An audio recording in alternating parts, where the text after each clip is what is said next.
Every now and then, someone says something about the game that sticks with me. I try not to be petty, but often these things irk me because they say something about the broader game rather than a pet peeve of mine. So I want to take a look back at a few things players said that bothered me, what they may have really been saying, and my solution going forward. Our characters are broke. PCs are most often treasure seekers and end up being pretty rich, far from broke, and this party was certainly no exception. I happen to not treat my enemies like pinatas full of coin, but carry appropriate magic items, gems, art pieces, etc. So the players were hoarding these items rather than seeing fit to sell off any for coin. Giving out a ton of coin in 5e comes with its own problems since the game doesn't provide a fully functioning shop for magic items, strongholds, and the like. Oftentimes, when I do give out a ton of coin, players can't do much with it. So, what am I to do?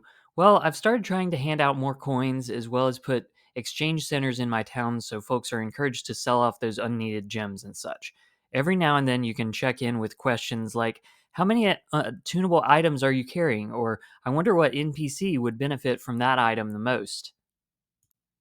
I don't like D&D because the players win 90% of the time. This one came from another DM talking about other games, in particularly how he recently liked Call of Cthulhu. And it's more than okay to like other role playing games, but this comment rubbed me the wrong way. First of all is the framing of winning D&D at all. We're telling a story through a series of combat, roleplay, and exploration encounters, not competing in a strict war game. You win as a table, not as a side of that table. Unless you want to play D&D like that, in which case you very much can. And you very much can tip the scales in favor of your monsters and aim for TPKs. Don't blame the game when there is very much framework there to run adversarial D&D more like a war game without all the story fluff. If I heard this again today, I would actually encourage the DM to approach his players and ask if they wanted a game like this. If everyone says yes, I could easily coach someone through setting up deadly encounters every game. Peace talks are hard in a game about raiding dungeons and slaying dragons. So, social roleplay is a part of the game. So is storytelling. If war and violence is an option, peace and parley should also be a possibility. If anything, peace should be short and simple to acquire, while winning a combat encounter comes with great difficulty and time commitment. Maybe this player was referring to my attempt at using mechanics to host negotiations. I encouraged a series of skill checks represented on a progress clock rather than just talking it out. And this person is very correct that 5e doesn't have those mechanics. That's why I had to lift the progress clock from the Forged in the Dark system. This one is about the player being right in a way that the game doesn't have a clear answer for. So, as DMs, we need to endeavor to engage with the game's systems to make peace and parlay options attainable and fun. Screw Roll20, I made my character the old fashioned way. This came from a player who didn't want to utilize my shared Roll20 features to make their own character, but instead wanted to use pen and paper.